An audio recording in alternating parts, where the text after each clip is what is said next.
कालच्या संघाच्या बौद्धिक वर्गाला अजित पवार गट अनुपस्थित होता आणि त्यावरून आता राजकीय वर्तुळामध्ये आरोप प्रत्यारोप सुरू झालेले आहेत। संघ मुख्यालयामध्ये दर्शन घ्यायला विचार गुंडाळून ठेवावे लागत नाही असा टोला भाजपचे आमदार प्रवीण दरेकर यांनी लगावला।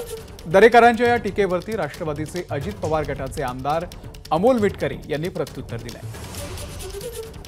आता अजित पवार साहेब का आले नाहीत हे माझ्यापेक्षा त्यांनाच विचारू शकता, त्यांच्या आमदारांना विचारू शकता।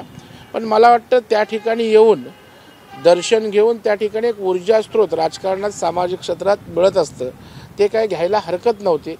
त्यांनी काय गेलं दर्शन घेतलं म्हणजे आपले आचार विचार गोंडाळून ठेवावे लागत नाहीत। आता शेवटी का आले नाहीत हा त्यांचा विषय, पण आले असते तर चांगलंच झालं असतं, काही वाईट झालं नसतं। आता अजित पवार साहेब का आले नाहीत हे माझ्यापेक्षा त्यांनाच। बौद्धिक वर्ग दीक्षाभूमीवर असतो। राष्ट्रवादीलाही निमंत्रण होतं कालच्या बौद्धिक संघाचं। आम्ही शिवशाहू फुले आंबेडकरांचे अनुयायी आहोत आणि त्या लोकशाहीवर आमचा पक्ष चालतो। लोकशाहीची आमच्या पक्षाची विचारधारा आहे। मी कालही उत्तर दिलं, ज्यांना जे वाटतं त्यांनी ते केलं पाहिजे।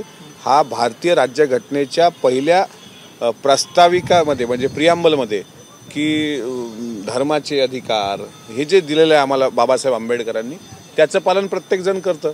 कोणाला संघ शाखेत जावं वाटलं त्यांना संघ शाखेत जावं, कोणाला दीक्षाभूमीवर जावं वाटलं त्यांना दीक्षाभूमीवर जावं। एबीपी माझा, उघडा डोळे बघा नीट।